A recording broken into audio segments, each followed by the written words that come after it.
今日咧我就睇咗5個編舞嘅作品啦，分別咧就係阿源啦，同埋何彤啦，仲有阿芬啦，仲有孫楠，跟住仲有阿 John， 係啦，5隻作品。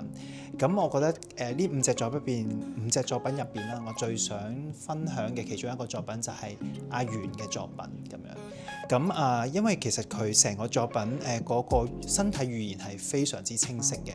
咁但係有一樣嘢我自己覺得係喺平時佢跳嘅嗰個風格入邊好少見到嘅，就係佢喺雙人舞嘅配搭入邊有好多嘅身體嘅好緊密嘅好細空間嘅穿插。咁呢種穿插令到我覺得對比佢嗰種肢體風格好大張力啊，或者好 masculine 嘅嗰種狀態，又喺一個好細空間入邊穿插咧，有一個非常之大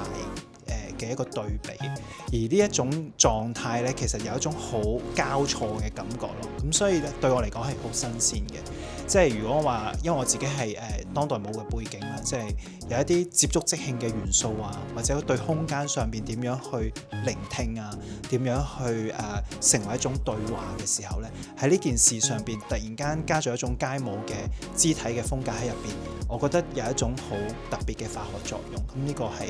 好期待之後佢嘅發展嘅。今晚嘅演出應該咁講，或者今晚嘅試演咧，其實佢哋都好實淨啲嘢，或者已經見到一種我哋叫做一個作品嘅一個萌芽嘅狀態咯咁樣。咁但係對我嚟講，我會覺得去到第3個試演嘅時候，我自己會覺得，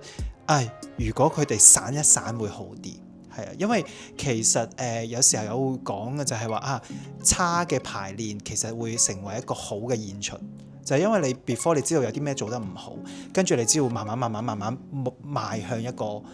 好嘅狀態咯。咁所以我反而我覺得第3個階段可能要散一散，或者令到佢哋即係佢哋可能要再大膽啲。咁跟住再剩低落嚟嘅